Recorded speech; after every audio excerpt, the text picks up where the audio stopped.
Baik, Assalamualaikum warahmatullahi wabarakatuh. Raditu billahi rabba wa bil islami dina wa bi Muhammadin nabiyya wa rasula rabbi zidni ilma warzuqni fahma. Amin. Alhamdulillah, kita pada pertemuan perdana hari Selasa tanggal bukan 12, 14 ya. Oh, 14 bulan April 2026 Masehi. Kita berjumpa dalam kelas mata kuliah Pemikiran Ilmu Ekonomi Syariah pada semester 4. Kok 4 semua ya? Bulan 4 ya. Tanggalnya 14 ya.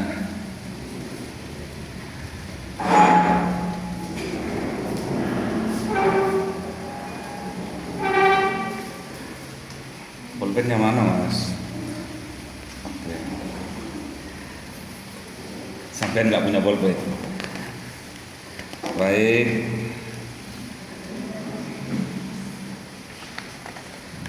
Saya absen dulu. Untuk selanjutnya nggak usah absen ya.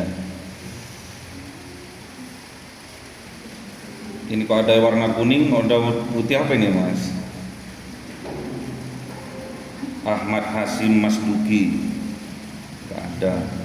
Ahmad Mahafi, nggak ada. Ahmad Muzaki, oh Muzaki. Muzaki ini apa maknanya? Muzaki, orang yang membersihkan. Biasanya kalau pas Ramadan itu apa itu muzaki itu? Hah? Pemberi zakat ya, betul. Berarti doanya orang tuanya ini semoga sampean dikaya rayakan ya. Kaya ilmu dulu ya.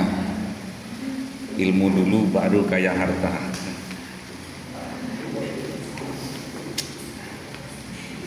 Ahmad Rifki Abdillah. Rifki itu apa, Mas? Rifki. Loh, kok nggak tahu gimana? Ada yang tahu maknanya Rifki? Hah? Lembut. Oh. Berarti Ahmad Rifki Abdillah. Jadi apa maknanya, Mas? Hamba Allah yang lembut. Apanya yang lembut? Hatinya.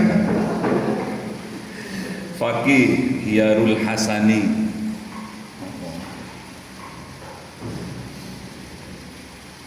Jadi makan bersama kemarin, Mas ya.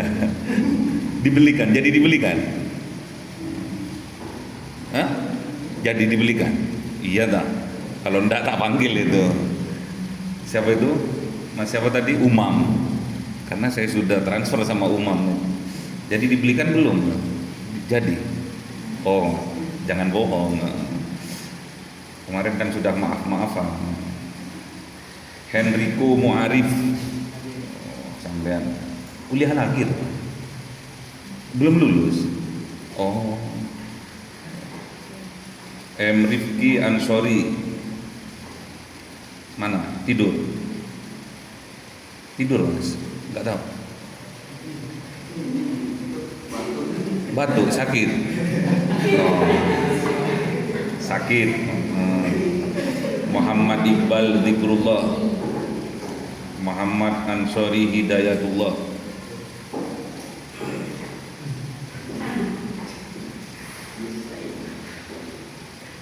Iqbal itu apa, Mas? Maknanya, Mas?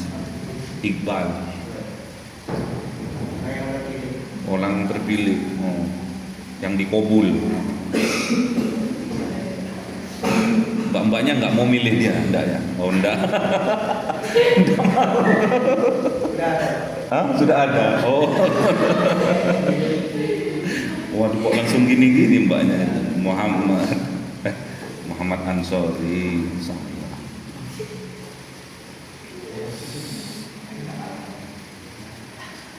Rifki Ansori. Ansor penolong ya Mas ya. Penolong yang lembut berarti. Maksudnya ngasih roti dulu. Suka nolong dia.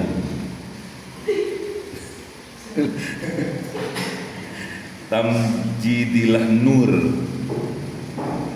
Apa Mas Tamjidilah itu? Yang dimuliakan. Hah? Yang dimuliakan. Yang dimuliakan Allah gitu. Nur, cahaya. Cahaya yang dimuliakan. Berarti bukan manusia ya.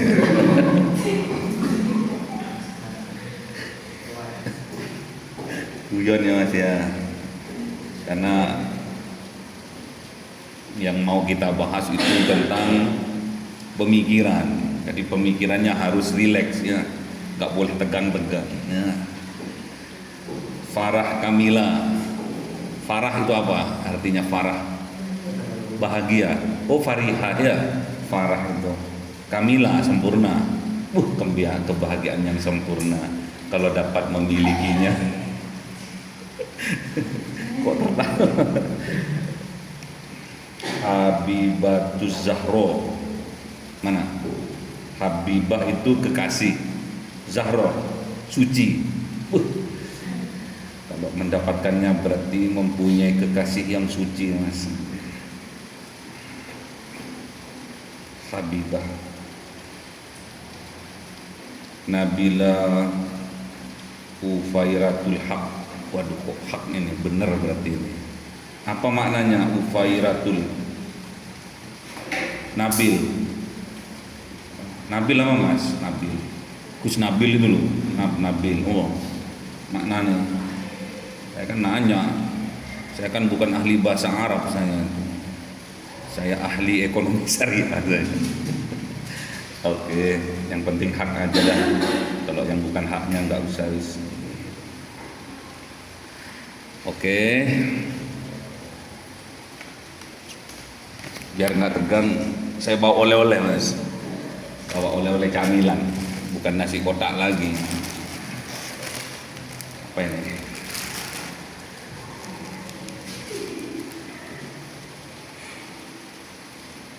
Keripik patok. Keripik patek Mas. Keripik patek. Dicicipi ya. Nanti kalau enak bilang enak. Kalau nggak enak nanti sarannya apa? Ayo Mas, kasihkan Mas. Suruh ngambil satu-satu atau dua-dua.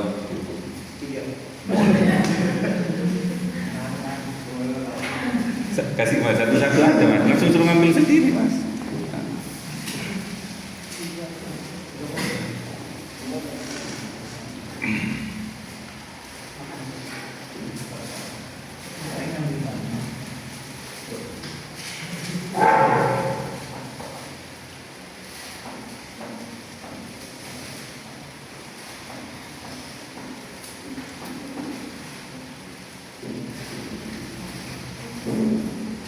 Kok cuma satu Mas?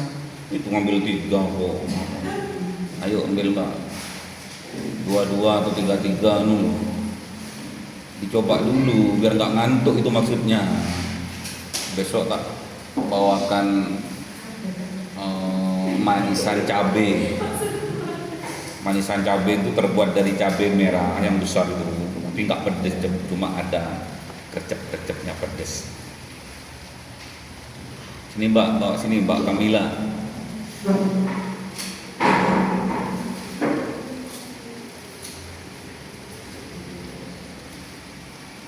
Kesempurnaan, kebahagiaan. Ayo silakan Mas. Ini namanya patek. Patek itu cocoknya sama caos pedes.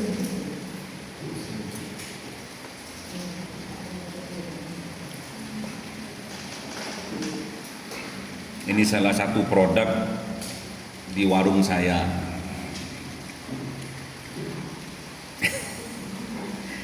Ciri khas Madura. Oke, sambil kenalan, bagi yang belum kenal, nama saya Budiono Santoso. Pendidikan saya S3, baru lulus 2025 kemarin. Doakan saya biar cepat menjadi profesor. 2 tahun lagi insya Allah. Jadi nanti kampus tercinta kita, Stis Riyadul Jannah, ada profesornya. Amin. Jangan tegang ya. Saya punya pondok kecil di Malang, santrinya masih 126, karena kecil. Kemudian saya punya pusat camilan namanya Dapur Amam. Dapur Amam, jadi camilan Madura semua. Mulai dari keripik tete sampai keripik patek. Apa tadi?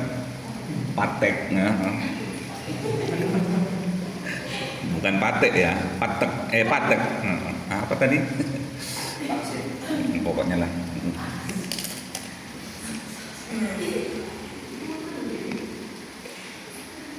Kemudian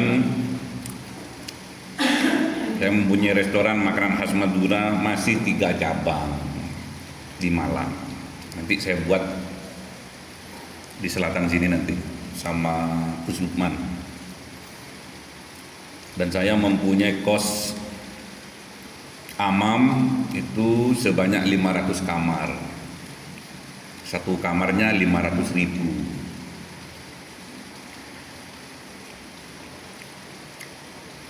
Jadi penghasilan saya kalau dari kos-kosan 500 kali 500.000 berapa? Banyak ya? Berapa? Ada yang tahu?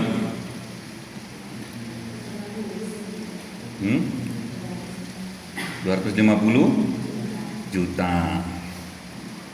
Itu dari kos-kosan. Saya mempunyai anak yatim sekitar 100 anak. Semakin banyak anak yatim yang masuk ke kami, yang menjadi tanggung jawab kami, saya itu semakin kaya. Makanya sampai harus semangat untuk belajar ekonomi syariah. Ya. Terus saya juga punya usaha rumput di Selangor, Malaysia. Jadi setiap 3 bulan sekali saya ngambil uang ke Malaysia. Saya nggak mau ditransfer, karena kalau ditransfer sekarang itu masuk ke rekening langsung nyambung langsung ke NPWP sekarang itu. Jadi nggak bisa dimanipulasi lagi kalau masalah pajak sekarang. Jadi semua bank itu pasti sekarang itu menanyakan NPWP.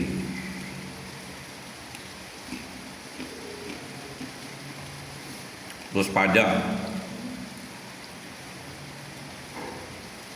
hampir 1 M, 800 juta setiap tahun yang saya keluarkan. Namun sekarang saya masih bisa diminimkan dengan pengurangan zakat mal. Jadi zakat malnya ke Basnas nanti bisa mengurangi pajak. Aturan yang baru sekarang, zakat mal yang dilewatkan lembaga resmi negara itu dapat mengurangi pajak. Motivasi saya sebagai pengusaha itu berfokus pada zakat. Jadi saya ingin tiap tahun bisa mengeluarkan zakat minimal 1 M. Zakat mal itu kalau Imam Syafi'i 2,5% dari kekayaan atau dari keuntungan. Dari kekayaan yang sudah mencapai nisabnya dan mencapai haulnya. Jadi tujuan pengusaha muslim adalah orientasinya adalah apa? Zakat, bukan keuntungan. Zakat mal kemarin yang kita keluarkan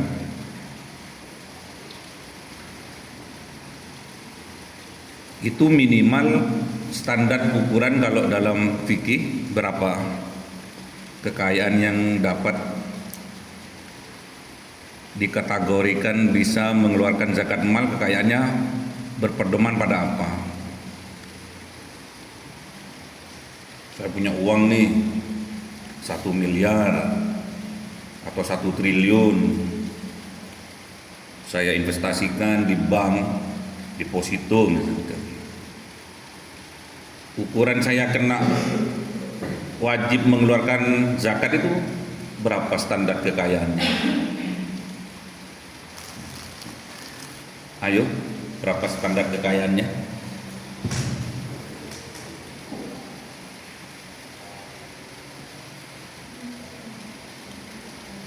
Loh, masa nggak tahu? Zakat mal, hah? Loh, mana ustadznya? Kalau zakat fitrah apal, tapi kalau zakat mal minimal kekayaannya berapa? Kalau diukurkan pada emas berapa? Berapa gram? 18. Ayo berapa gram? Loh, 80 sampai 85 gram. Sekarang harga emas berapa? Berapa? 2.600.000, anggaplah 3 juta seperti kemarin, ya toh. Tembus 3 juta kemarin. Saya jual emas kemarin itu dapat satu rumah seharga 860 juta. Kemarin pas waktu naik-naiknya emas saya coba jual. Padahal emas itu yang saya beli dulu harganya masih 600.000 per gram. Jadi saya jual. Kok dapatnya banyak? Akhirnya saya beli rumah lagi seharga 860 juta. Berarti 80 gram, ya toh? 80 gram kalikan 3 juta berapa?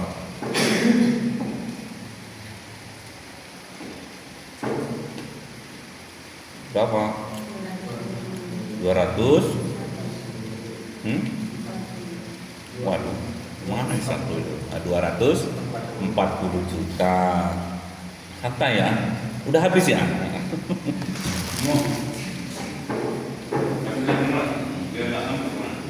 Ini masih permulaan mas. Santai. Jadi kalau kita punya harta dalam 1 tahun senilai 240 juta dan sudah mencapai haulnya selama 1 tahun, kita wajib mengeluarkan zakat mal sebesar 2,5% dari harta kita. Jadi misalkan saya punya 250 juta, sudah berkewajiban untuk mengeluarkan zakat mal. Kalau saya dalam 1 tahun mengeluarkan 500 juta sebagai zakat mal, berapa harta kekayaan saya?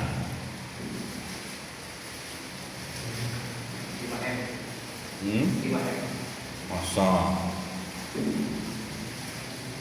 Tidak tahu. Akuntansinya ini lemah, akuntansinya ini ya. Udah kan diajarin akuntansi ya? Udah. Kalau saya mengeluarkan zakat mal 500 juta, berapa harta kekayaan saya?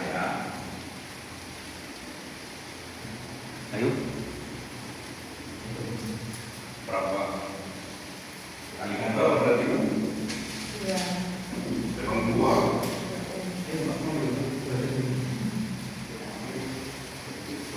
Ini banyak. Oh, masa? Maaf ya. Berapa? Ayo, oke. Tidak usah pakai kalkulator. Katanya cerdas. Anak Indah cerdas. Ya. Dua M. Masa 2 M? 500 juta loh. 500 juta loh.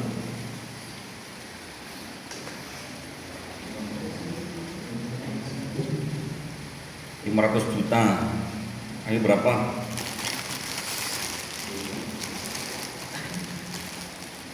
Berapa? Saya punya satu, 20 M. Oke, nanti kita buktikan. Saya punya uang 1 M. 1 M itu berapa nolnya? 1.000 juta, betul, 9 gitu. Kemudian kita keluarkan 2,5%, berapa? 258. Masa? Jangan terlalu banyak lah. Cuma 2,5% kok. Berapa? 25 juta. Itu patokannya ya.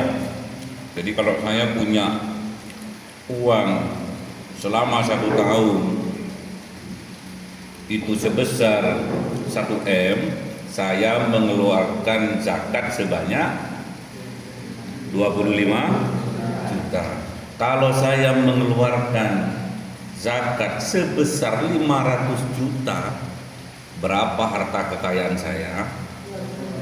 20? Nggak kurang dong. Berapa? 500 juta loh.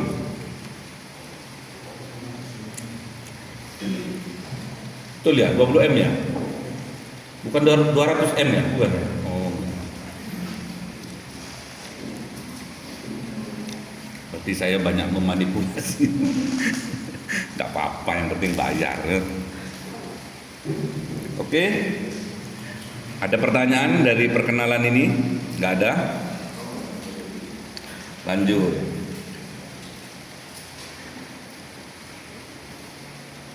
Saya punya anak 4. 1 lagi di Yaman sekarang. Yang kedua di Amanatul Ummah. Yang ketiga di Malang. Umur 9 tahun, kelas 3 SD, sudah 12 juz hafalannya. Gak kalah sama jenengan ya. Kalau kalian kan sudah 30 juz atau juz 30. Terus yang keempat masih kelas TK besar, 0 besar, mau naik ke kelas 1 SD. Juz amma. Oke, istri 1. Saya itu istri 1. Saya itu ikatan suami takut istri.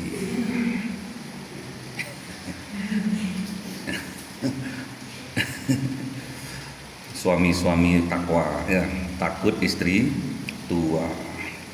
Kemudian oke, siap. Ini ekonomi syariah atau manajemen bisnis syariah. Mata kuliahnya pemikiran ilmu ekonomi syariah. SKS-nya 3 SKS semester 4 dan dosen pengampunya saya sendiri.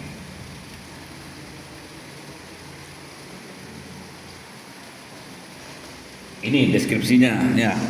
Nanti kita akan musyawarah bagaimana nanti metode pembelajarannya setelah kita tahu deskripsinya.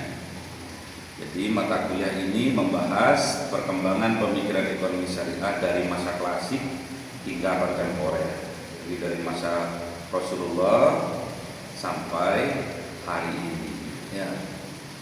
Pembahasannya meliputi landasan epistemologis ekonomi Islam, kontribusi para ulama seperti Abu Yusuf Al-Ghazali dan Ibnu Khaldun, hingga pemikiran modern seperti Muhammad Baqir As-Sadr. Kenal Baqir As-Sadr? Tidak kenal? Tidak kenal ya? Syiah. Baqir As-Sadr itu Syiah. Persia yang sekarang nyerang siapa? Nyerang siapa?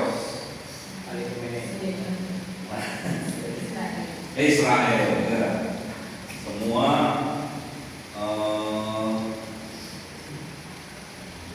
negara-negara Islam tidak ada yang berani menyerang Israel dan Amerika kecuali Persia, yaitu negara Iran. Jadi Baqir As-Sadr itu Syiah. Tapi kita ambil ilmunya karena luar biasa pemikirannya. Nanti mahasiswa diarahkan untuk memahami, menganalisis serta mengontekstualisasikan atau mengaplikasikan pemikiran ekonomi Islam dalam dinamika ekonomi modern dan praktek kelembagaan syariah. Jadi nanti kalian bukan hanya pandai menganalisis, tapi harus bisa mengaplikasikan. Yang harus kalian capai nantinya, yang pertama harus paham konsep dasar dan epistemologi ekonomi syariah. Itu yang pertama. Bukunya belum punya ya? Oh. Oke, nanti saya fotokopikan. Gratis. Kalau beli bukunya murah, cuma 50.000. Mau beli? Punya uang? Kemudian yang kedua, menganalisis perkembangan pemikiran ekonomi Islam dari klasik hingga kontemporer. Yang ketiga, mengkaji kontribusi tokoh-tokohnya, tokoh-tokoh ekonom Islam secara kritis. Jadi kalian nanti setelah diterangkan mulai dari Kanjeng Nabi, para sahabat, tabi'in sampai sekarang, kalian harus bisa kritis, harus bisa membedakan ini konsepnya Khulafaur Rasyidin, ini konsepnya Ibnu Khaldun, ini konsepnya Baqir As-Sadr, ini konsep, harus kritis, harus tahu persamaan dan perbedaannya. Jos nanti kalau bisa kritis. Nah. Kemudian mengintegrasikan nilai-nilai syariah dalam praktek ekonomi modern. Yang kelima, menyusun analisis ilmiah terkait isu ekonomi syariah. Ya, nanti kalau bisa sebelum mata kuliah ini berakhir, ini saya hanya ringkas 10 bab di 10 kali pertemuan saja. Kewajibannya 16 kali pertemuan. Saya harapkan sisa 4 kali pertemuan itu kalian harus pandai sudah menyusun karya ilmiah, masuk ke jurnal. Jadi kalau kalian bisa memasukkan jurnal kalian sampai Sinta 4 atau Sinta 3 saja, atau kalau bisa Sinta 2, saya akan memberikan permohonan kepada lembaga untuk tidak mengerjakan skripsi.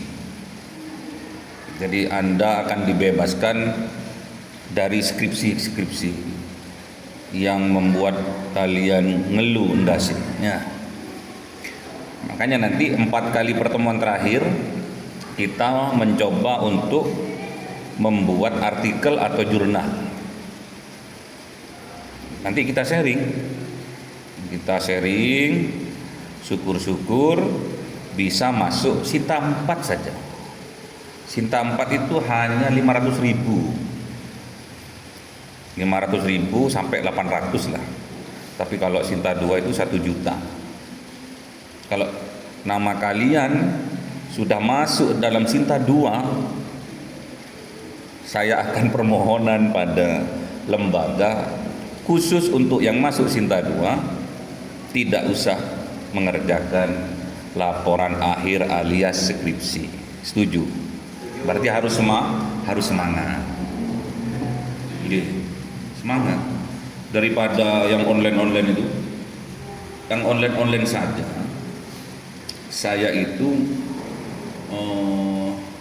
di luar jadwal kuliah, saya membuat satu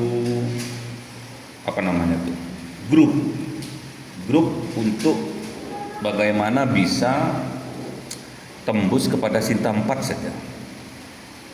Namun mereka yang online itu kekurangannya mereka itu sedang dalam kondisi bekerja.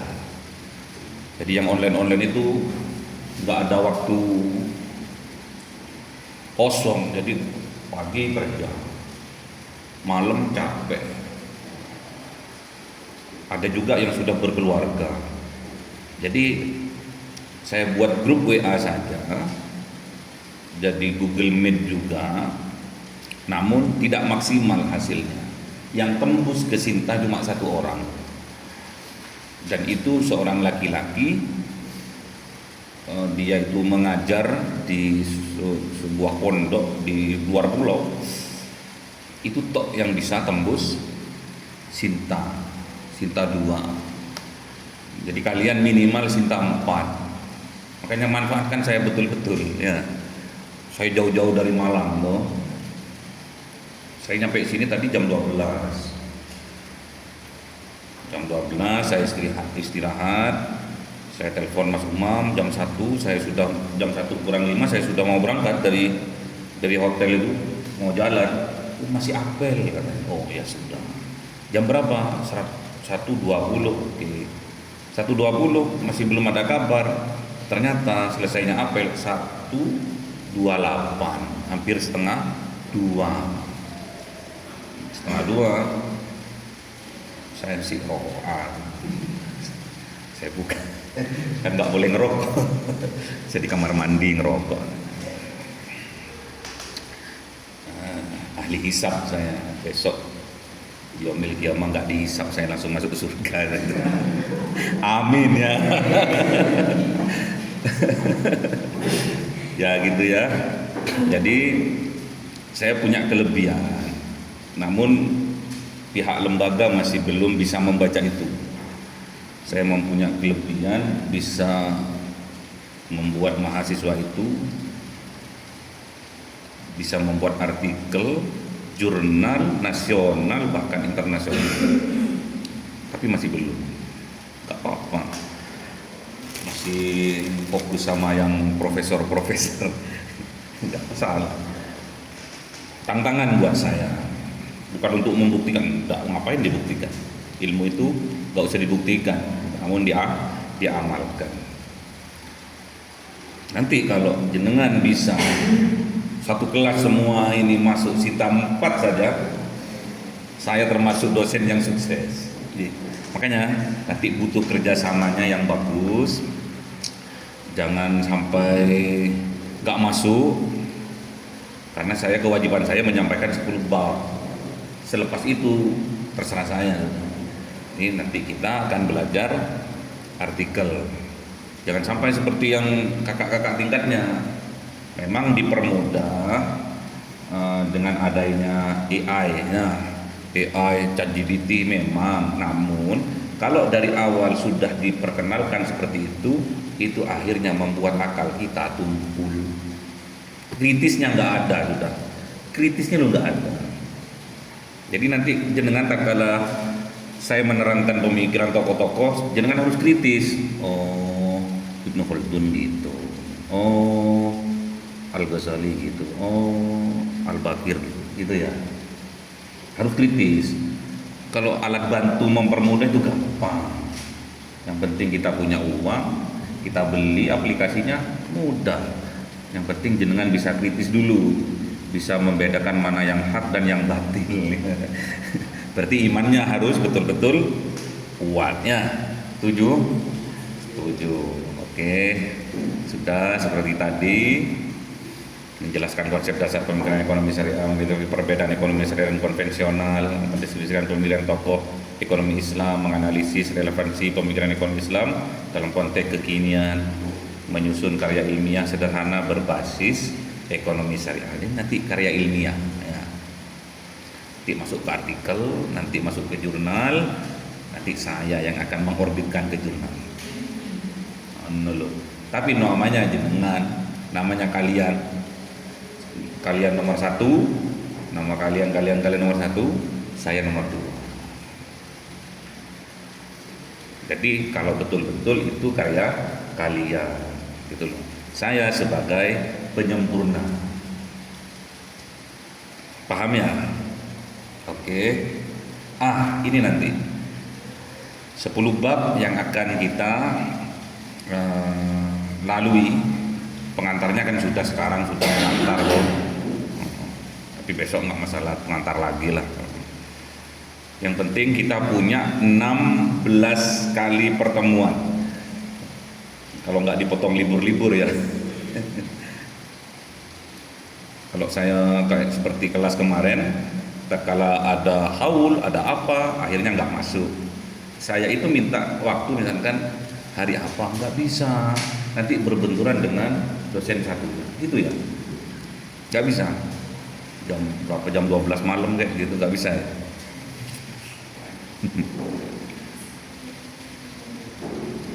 Nanti ini 10 bab yang akan kita lalui.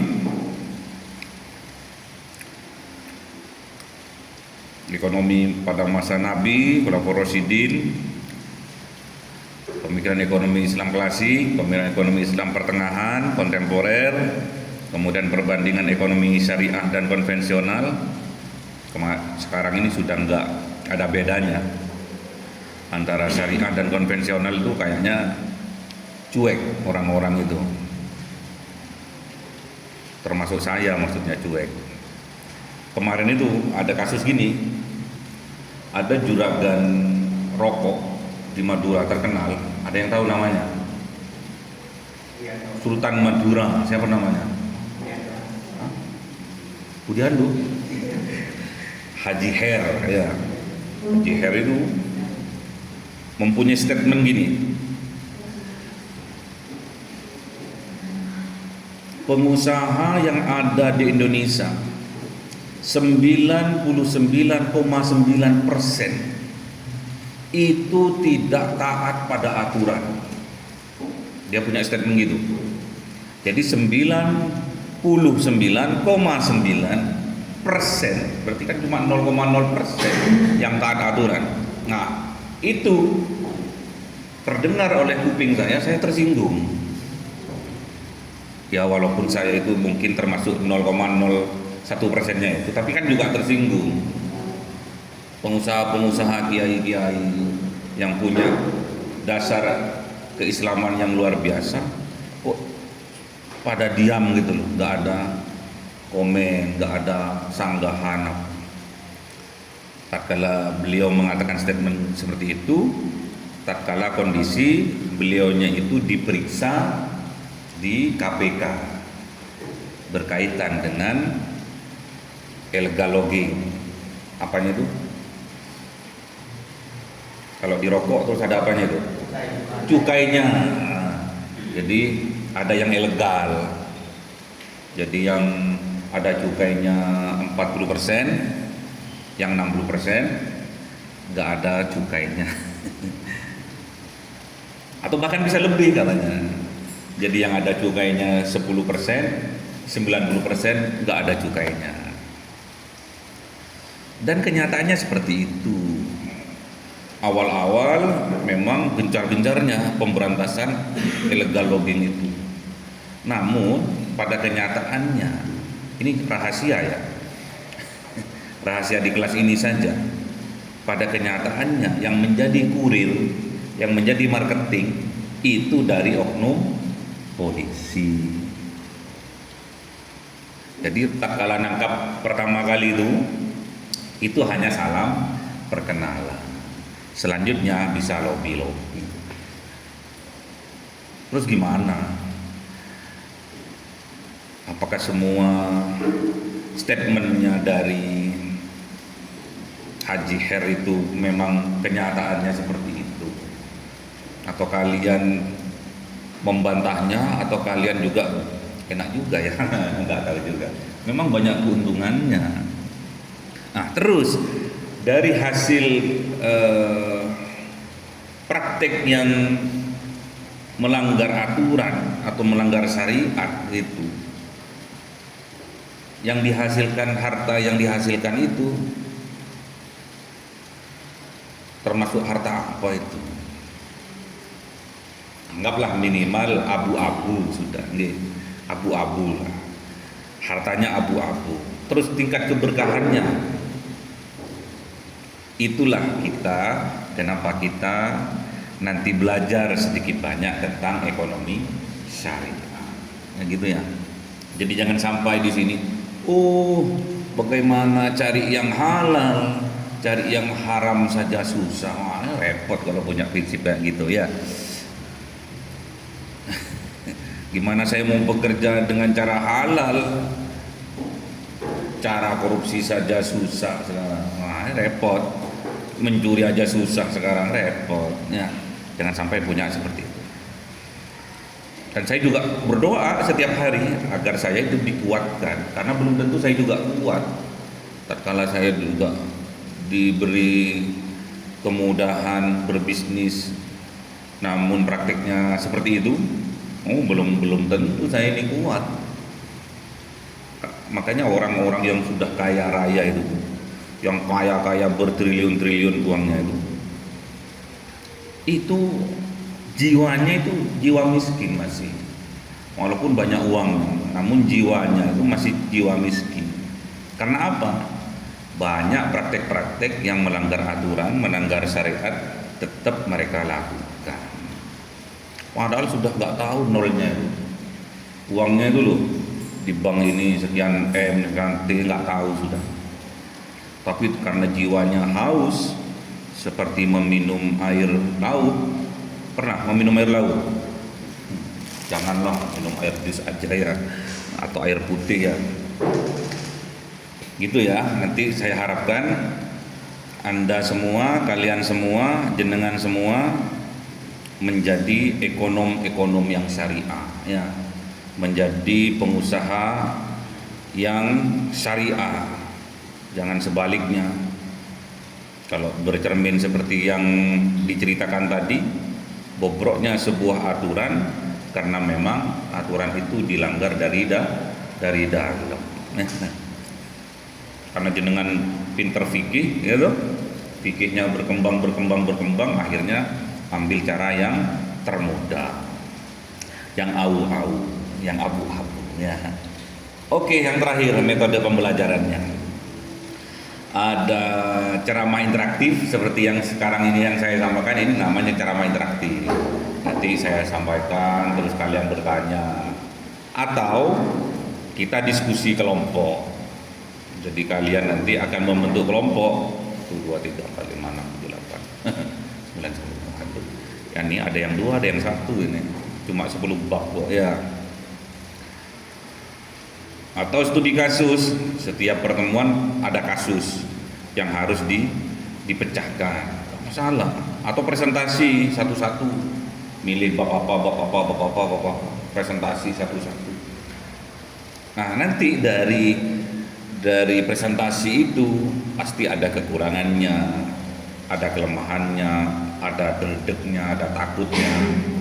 Itu harus kalian lewati. Jangan kalian mundur takut terus nggak masuk. Besok aku ya iya, aku nggak masuk loh. Berarti Anda takut pada apa ya? Kehancuran diri Anda sendiri, takut. Harus dilewati ya. Jangan sampai kita lari dari sesuatu yang menghancurkan diri kita.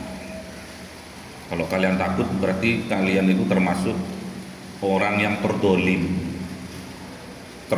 pada dirinya sendiri. Oke? Kita sepakati dulu metodenya seperti apa ini? Presentasi kah? Studi kasus kah? Diskusi kelompok kah? Atau ceramah interaktif? Yang mana?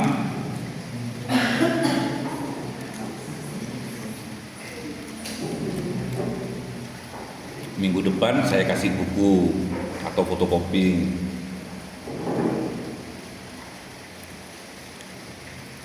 Terus dengan baca-baca, oh presentasi aja wis. Boleh. Aku bab 9 aja. Aku bab 8. Boleh. Yang maju tidak harus berurutan. Tidak harus. Karena kalian bab 10, terus kalian nunggu giliran ke 10, jangan. Kalau bab 10 udah siap, maju.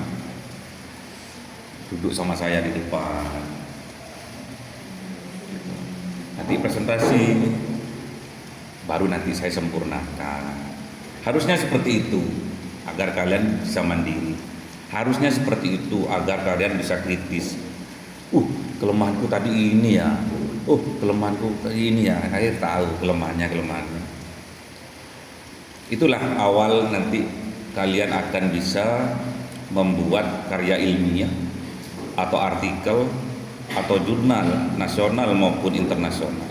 Awalnya harus seperti itu, harus tahu kelemahannya dulu. Jadi kalian mau meneliti perusahaan dalam hal apa? Keuangan. Pasti yang dicari kelemahannya dulu. Atau mau meneliti tentang pemasaran, pasti yang dilihat kelemahannya dulu. Apa sih kelemahannya ini kok nggak laku-laku? Kelemahannya dulu. Kenapa ini karyawannya kok pada dipecatin? Pasti yang dilihat kelemahannya dulu. Apa sih? Akhirnya tahu. Kenapa mahasiswa Riyadul Jannah menjadi pengusaha yang sukses semua? Pasti yang dicari kelemahannya dulu. Kelemahannya gini. Kelemahannya gini. Ternyata banyak kelebihannya daripada kekurangannya atau kelemahannya. Gitu. Jadi kalian harus bisa jadi pengusaha sukses. Nah, ada pertanyaan? Loh, ayo harus bertanya. Kalau nggak bertanya, sesat di jalan. Yang kita kaji pemikirannya ya, cara berpikirnya. Saya bisa seperti ini sekarang ini, kalau kalian ingin tahu, itu wasilah lewat Abuya. Lewat Abuya. Jadi waktu saya menempuh S2 dulu,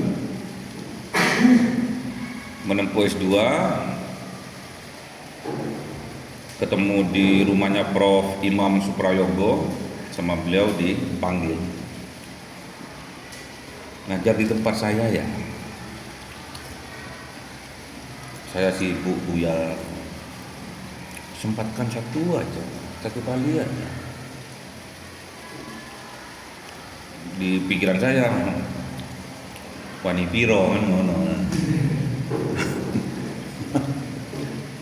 Dengan kesibukan saya, terus dengan jarak yang jauh, kalau saya nggak sungguh-sungguh ingin menularkan apa yang saya terima, apa yang saya lakukan, buat apa jauh-jauh ke sini?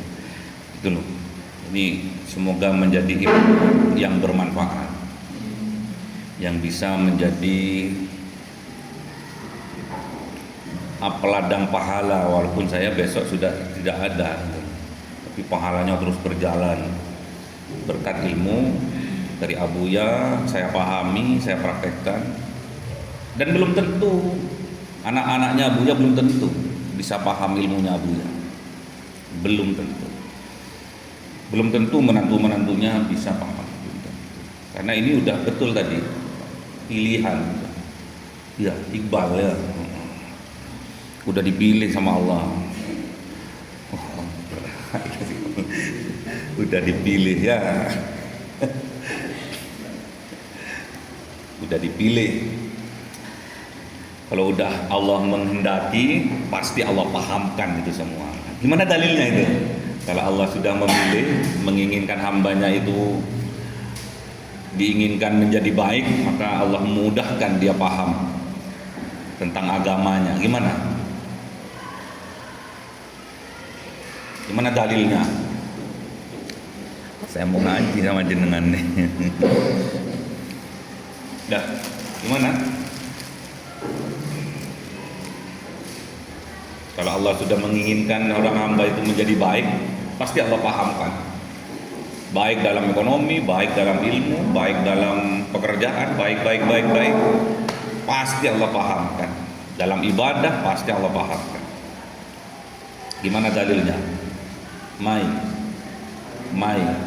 khairan, terus yufaqihu fiddin. Enggak bawa amplop saya kan kasih. Loh iya, saya setiap ngaji harus bawa amplop saya.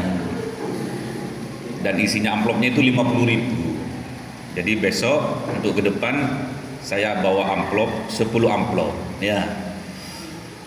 Dan isinya 50.000.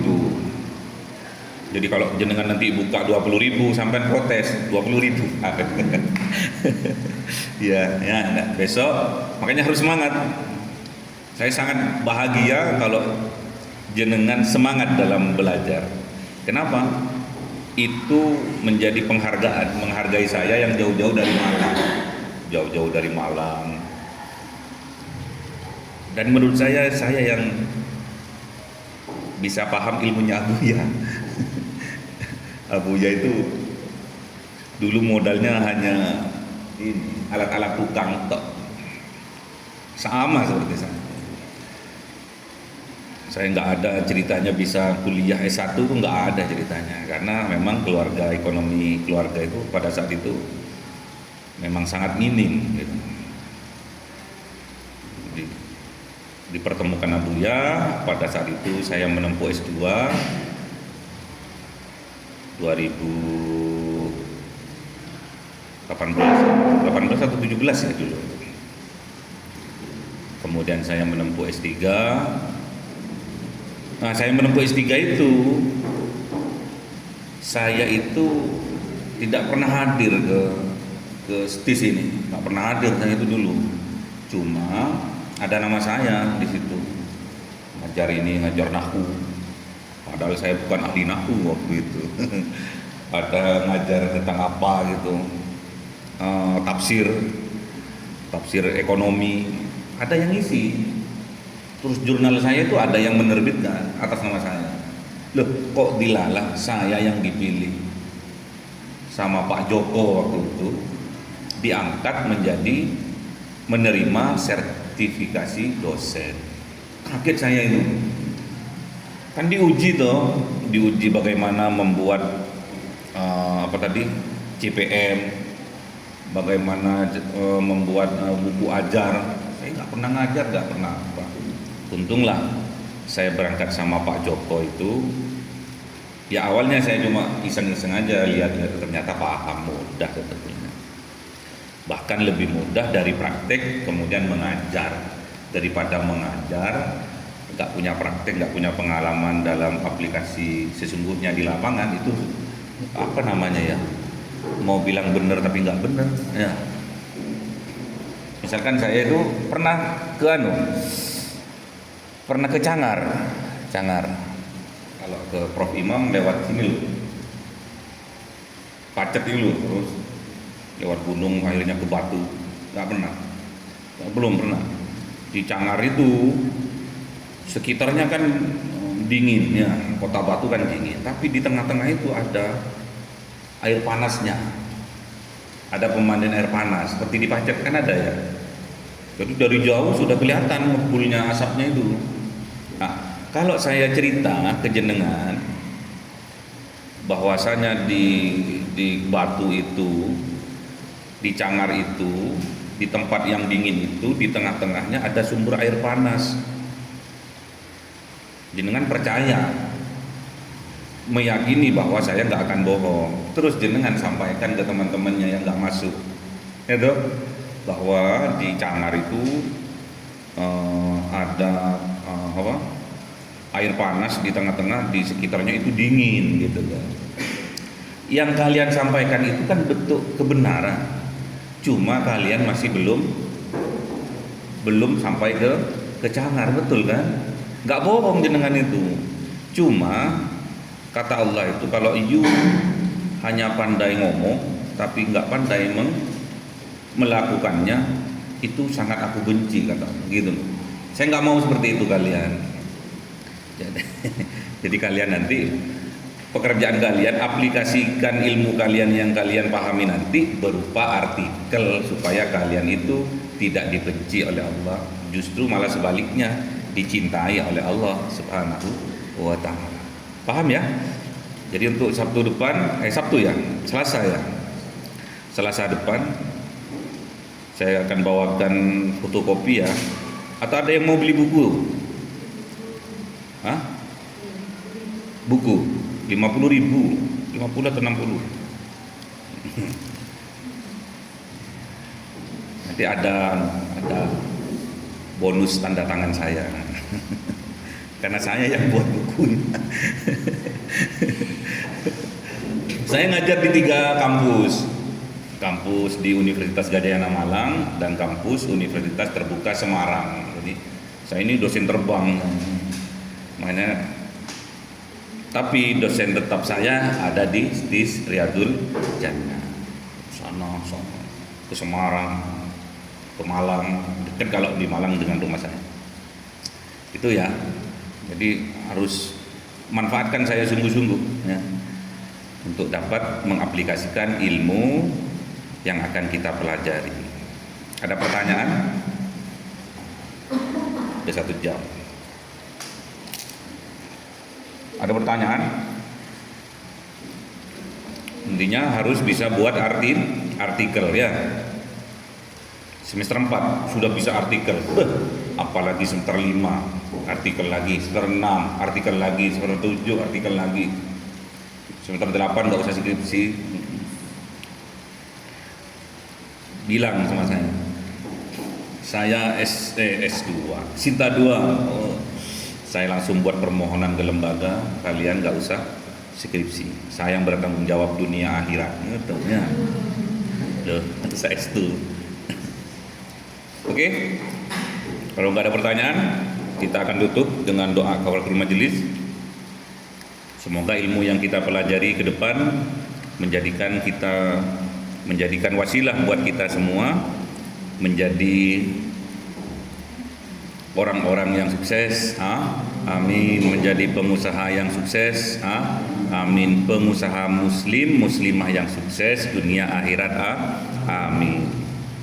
Bismillahirrahmanirrahim. Subhanakallahumma wa bihamdika asyhadu an la ilaha illa anta astaghfiruka wa atubu ilaik. Assalamualaikum warahmatullahi wabarakatuh. Waalaikumsalam.